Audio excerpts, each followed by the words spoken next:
Jonas, capítulo 1, nós vamos estar dando continuidade a uma série de leituras.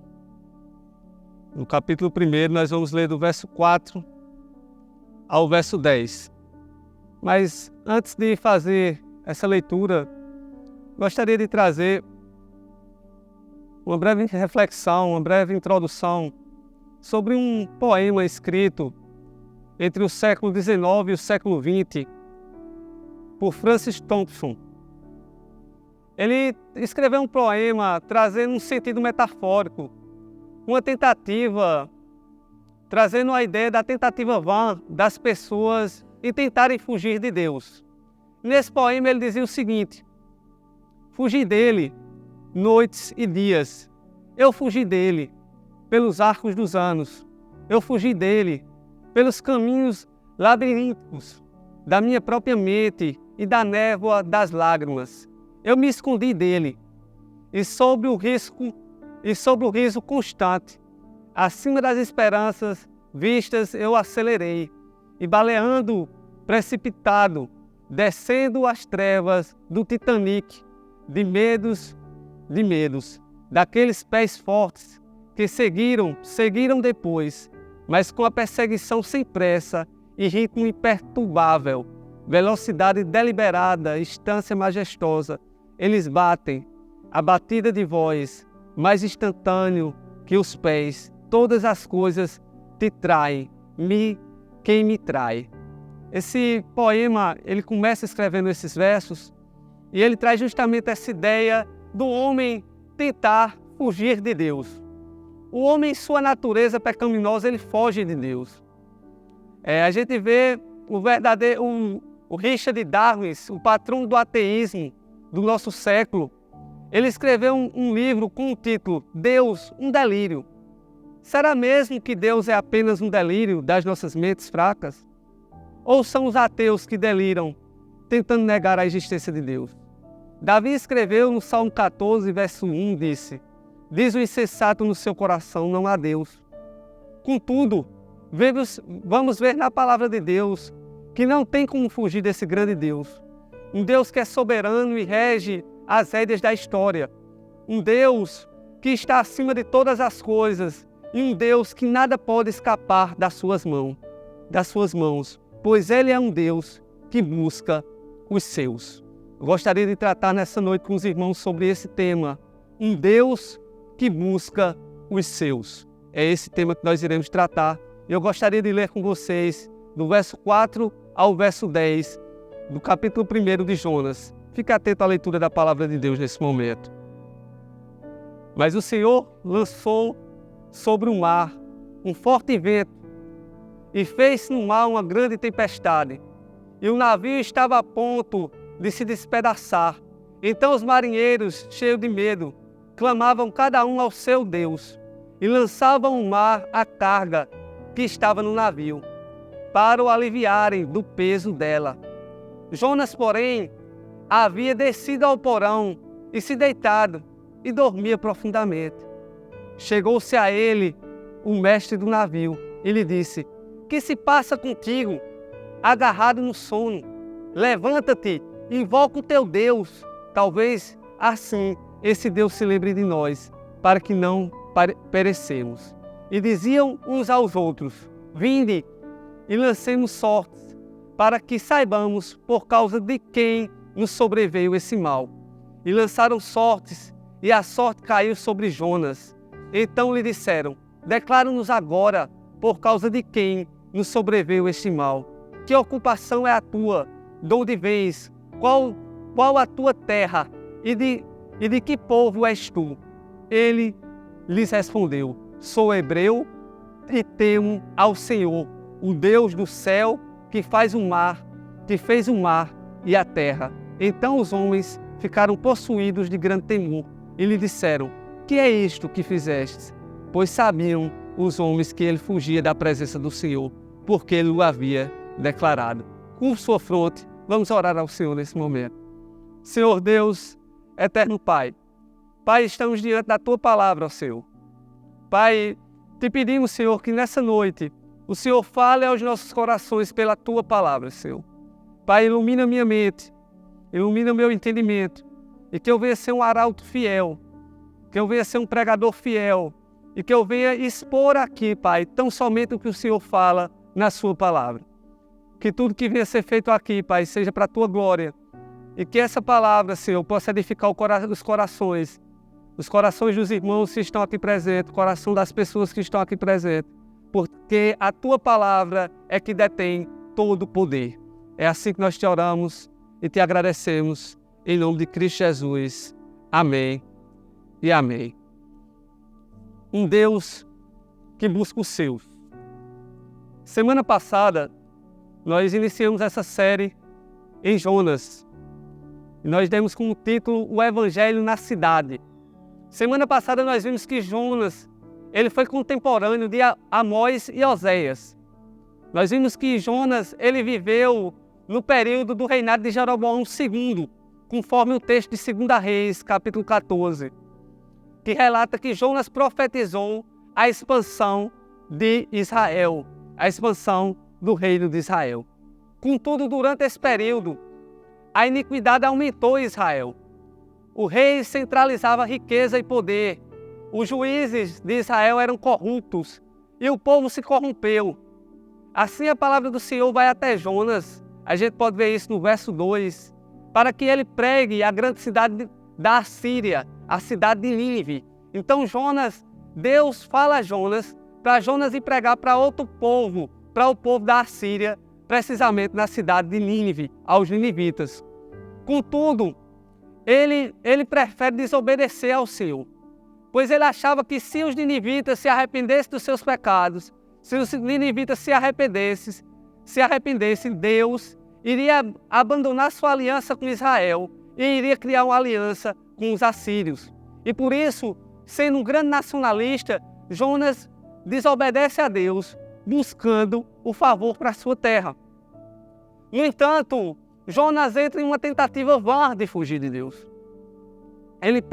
O verso 3 diz que ele pega um navio para Tarsis, uma cidade que fica próxima à atual Espanha, um local mais distante do que Nínive. Jonas estava tentando fugir de Deus e ele estava buscando ir para o lugar mais longe possível.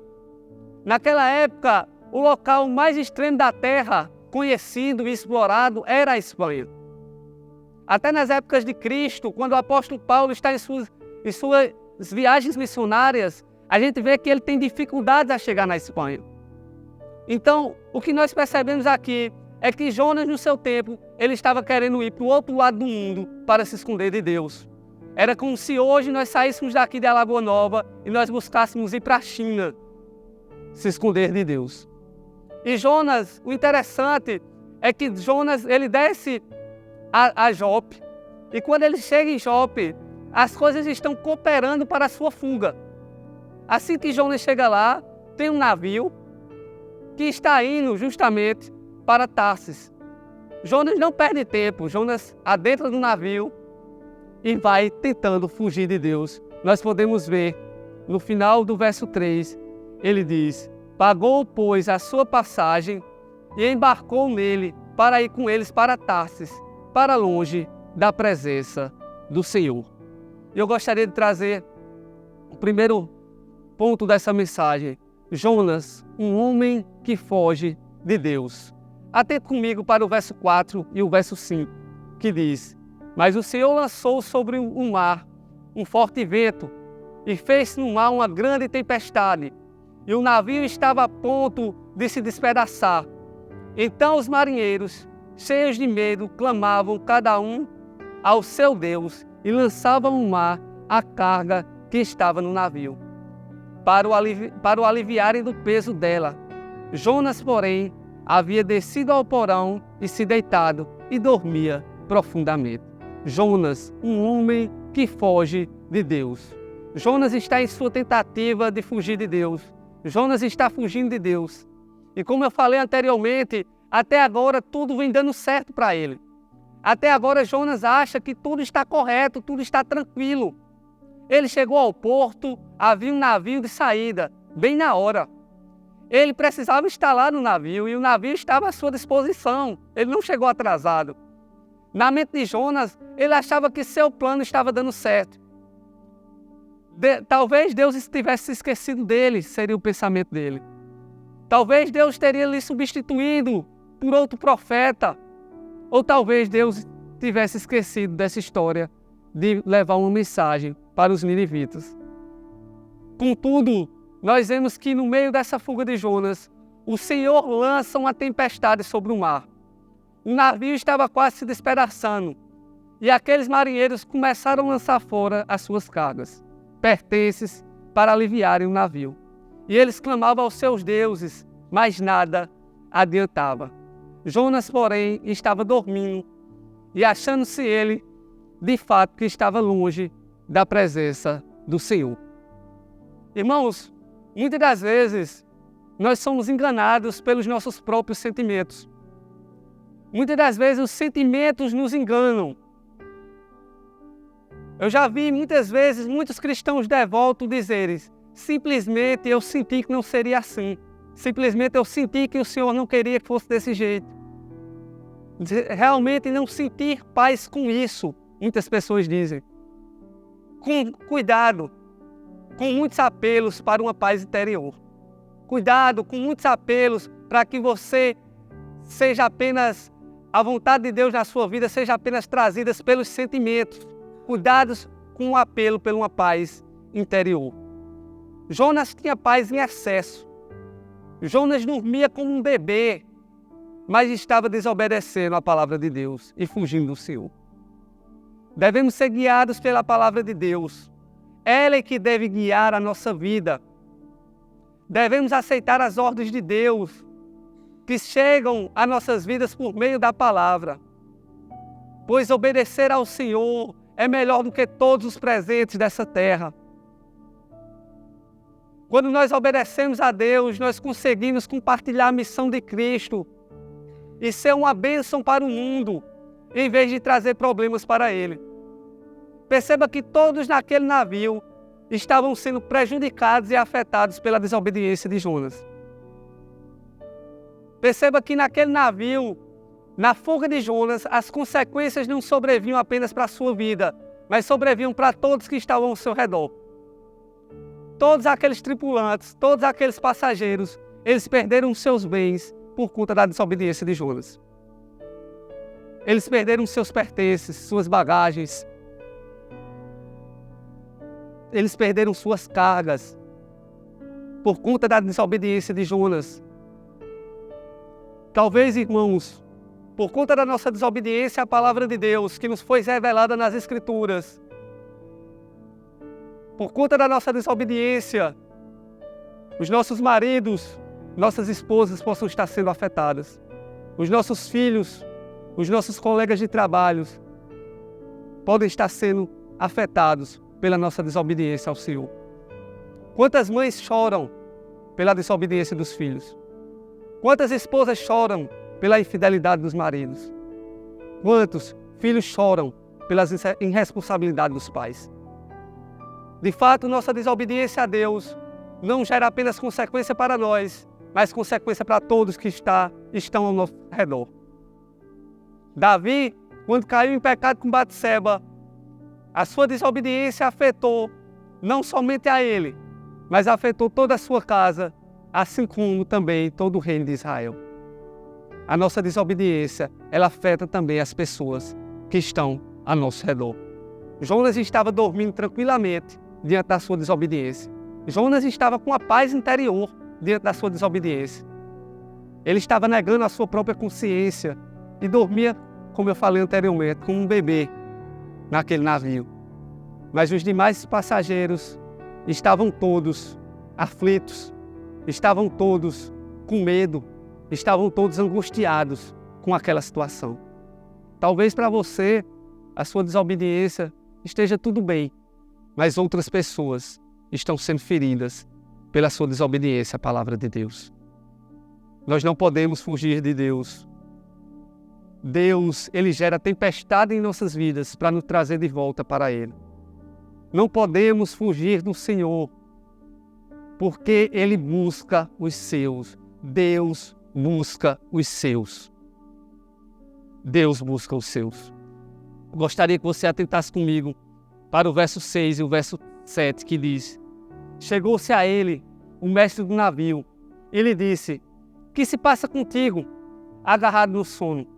Levanta-te e invoca o teu Deus. Talvez assim esse Deus se lembre de nós, para que não perecemos. E diziam uns aos outros: vinde e lancemos sorte, para que saibamos por causa de quem nos sobreveio este mal. E lançaram sortes, e a sorte caiu sobre Jonas. O segundo ponto que eu queria trazer, irmãos, para vocês nessa noite, é a necessidade que temos de Deus. Todos nós necessitamos de Deus.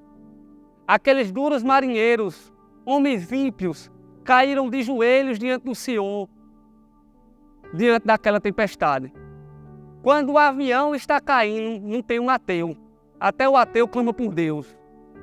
Quando vem a tempestade sobre nossas vidas, até o ateu, ele busca a Deus. Porque todo ser humano ele tem uma necessidade de Deus.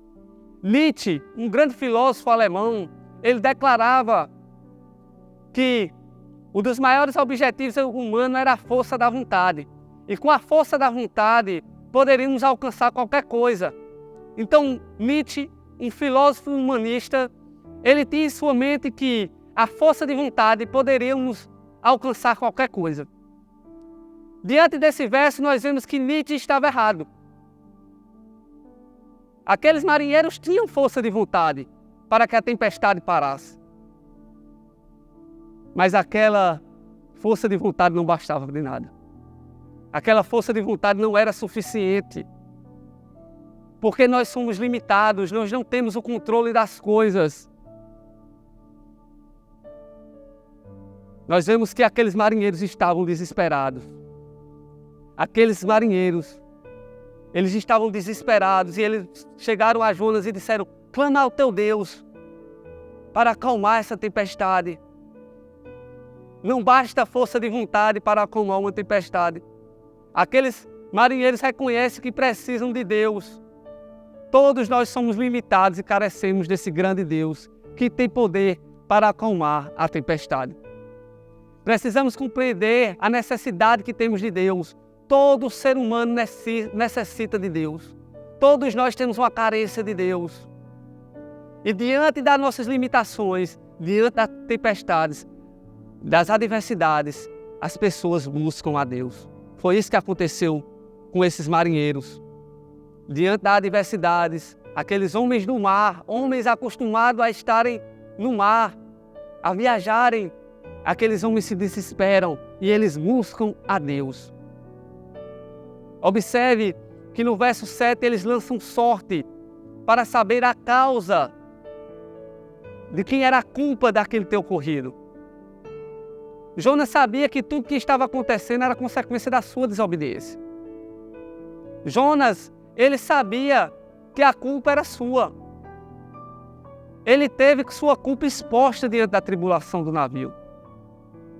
Quando desobedecemos a Deus, além de sermos afetados e afetarmos outras pessoas, somos levados à vergonha.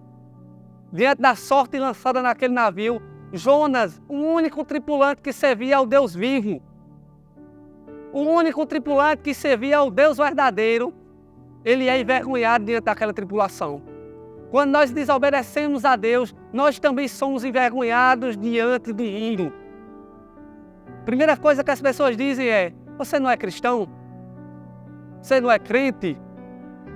Quando nós desobedecemos a Deus, além de afetarmos as outras pessoas que estão ao nosso redor, nós também somos envergonhados pela nossa própria culpa, pelo nosso próprio erro. Jonas, o único tripulante que servia ao Deus verdadeiro, um profeta de Deus, é envergonhado diante de uma tripulação de ímpios pela sua culpa, pela sua desobediência. Mas o que me chama a atenção é que os tripulantes, no verso 8, eles deram o benefício da dúvida a Jonas. A tripulação usou de graça comum sobre Jonas. Eles deram a Jonas o benefício da dúvida e lhe indagaram para saber o que lhe havia feito. Os marinheiros tiveram misericórdia de Jonas. Os marinheiros tiveram com Jonas a misericórdia que Jonas não teve com os ninivitas. Veja, aqueles marinheiros não conheciam Jonas. Jonas estava sozinho naquele navio. Era muito fácil eles disserem: o problema é você, então tchau, e jogar Jonas do navio. Mas eles não fazem isso. Eles agem de misericórdia com Jonas. Eles lhe deram o benefício da dúvida. Eles perguntaram a Jonas o que aconteceu com ele. Eles sabiam que a culpa era de Jonas. Mas eles buscaram entender a história de Jonas. Foi isso que Jonas não quis saber sobre os ninivitas, ele fugiu. Ele queria que Nínive fosse destruída. Mas esses marinheiros agiram de misericórdia para com Jonas. E eles lhe perguntaram: declara-nos agora, por causa de quem nos sobreveio este mal? Que ocupação é a tua? De onde vens? Qual é a tua terra? E de que povo és tu? Eles queriam saber sobre quem era Jonas. Muitas vezes nós, como cristãos, nós, como servos do Senhor, não temos misericórdia, não buscamos saber da história das pessoas. Muitas vezes nós vemos pessoas em situações difíceis. Muitas vezes nós vemos pessoas em situações de tamanha iniquidade. E muitas vezes, como cristãos, somos como Jonas. Não temos misericórdia, porque Jonas não teve misericórdia de Nínive. Precisamos aprender também com esses marinheiros, porque eles buscaram saber qual era a história de Nínive, de Jonas. Eles buscaram saber o que havia ocorrido com Jonas, qual era o motivo que Jonas estava naquela situação. Busque conhecer a vida das pessoas. Busque levar o amor de Cristo para a vida das pessoas. Cristo foi misericordioso comigo e com você, e nós devemos ser misericordiosos com os outros. Devemos buscar compreender a história. Quantas crianças estão dando trabalho nas ruas dessa cidade, mas quando nós vamos conhecer a história destes jovens, dessas crianças, são crianças que não têm uma figura paterna, uma figura materna. São crianças que nasceram num lar totalmente desequilibrado. Procure conhecer a história das pessoas. Tenha misericórdia com as pessoas, porque o Senhor teve misericórdia com a minha e com a sua vida. O Senhor teve misericórdia conosco e precisamos ter misericórdia com as outras pessoas. Eu gostaria de trazer o último ponto, irmãos, para nós nessa noite. A insuficiência dos falsos deuses em buscar os seus. Veja comigo do verso 9 ao verso 10, o que diz. Ele lhe respondeu: sou hebreu e temo ao Senhor, o Deus do céu, que fez o mar e a terra. Então os homens ficaram possuídos de grande temor e lhes disseram: que é isto que fizeste? Pois sabiam os homens que ele fugia da presença do Senhor, porque Lu havia declarado. A insuficiência dos falsos deuses em buscar os seus. Jonas revela não servir a qualquer Deus. Jonas revela servir ao Deus dos deuses, Senhor dos senhores. Aqueles homens adoravam ao mar. Aqueles homens eram pagãos, adoravam a terra, os céus, as estrelas, todas as coisas criadas. Mas Jonas adorava ao Deus que tudo fez. Ele respondeu: sou hebreu e temo ao Senhor, o Deus do céu, que fez o mar e a terra. Quando Jonas dá essa declaração, Jonas está dizendo: eu sirvo a um Deus verdadeiro. Um Deus que é superior aos vossos deuses. Eu sirvo a um Deus que tudo fez. É justamente isso que Jonas está dizendo aqui. E o verso 10 diz que todos os homens ficaram possuídos de grande temor e lhe disseram: que é isto que fizesse? Pois sabiam os homens que ele fugia da presença do Senhor, porque ele o havia declarado. Irmãos, nenhum Deus falso é capaz de buscar os seus. Mas o Deus de Israel, o guarda de Sião, o Deus que nos comprou por meio do sangue do seu Filho, ele busca os seus eleitos em qualquer situação. Não existe mar, não existe no confim da terra, não existe lugar que Deus não possa buscar os seus. Conheci um pastor e a gente conversando e ele me contando sobre quando ele foi buscado pelo Senhor. Ele disse que estava num bloco de carnaval e o bloco estava passando e ele viu uma faixa. E na faixa estava escrito: Jesus morreu por você. E quando ele leu aquela faixa, ele chegou um pouco mais à frente, ele desceu daquele trio elétrico em lágrimas. E a partir dali ele foi convertido ao Evangelho pelo poder do Senhor Jesus. Deus busca os seus. Deus busca os seus eleitos. Não existe lugar que Deus não possa buscar os seus eleitos. Abraham Kuyper dizia que não há um centímetro do espaço, não há um centímetro do universo que o Senhor não diga é meu. Porque Ele é dono de todas as coisas. Ele é Senhor sobre todas as coisas. Os deuses daqueles tripulantes eram falsos. Eram deuses feitos de acordo com a vontade humana. Mas quando eles perceberam que aquele navio estava na mira do Deus Criador de todas as coisas, eles sentiram um grande medo. Pois eles estavam diante de um Deus verdadeiro, de um Deus que fez todas as coisas. Um Deus poderoso, um Deus real. Um Deus que age de maneira grandiosa para buscar os seus. Um Deus que gera tempestades para buscar os seus. É esse Deus que nós servimos. Um Deus que não mede esforço para nos buscar. Gostaria de concluir trazendo algumas reflexões e algumas aplicações para os irmãos. Gostaria de concluir dizendo que nessa noite nós vimos que Deus busca um homem para poder abençoar muitos. Deus estava buscando Jonas, para Jonas abençoar uma grande cidade, a cidade de Nínive. A graça de Deus tem persistência e excede toda determinação humana.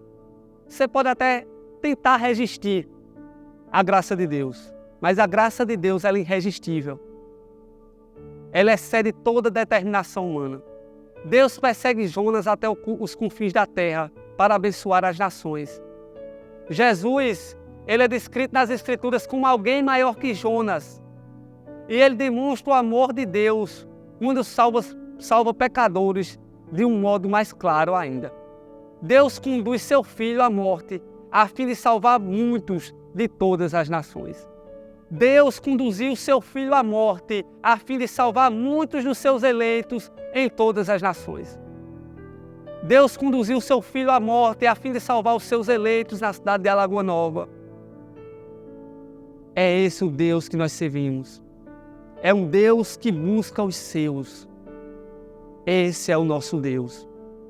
E Francis Thompson, ele encerra o poema dizendo: eu sou aquele a quem tu procuras. Tu atrais amor de ti que me atrais. Tu atrais amor de ti que me atrais. O amor de Deus manifesta em Cristo Jesus. Quebra as nossas algemas.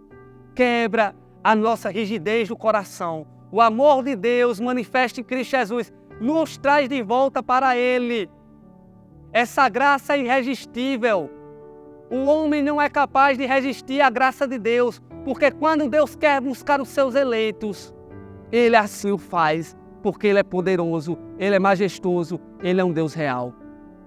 Ele é um Deus que tudo fez e que todas as coisas estão debaixo de sua mão.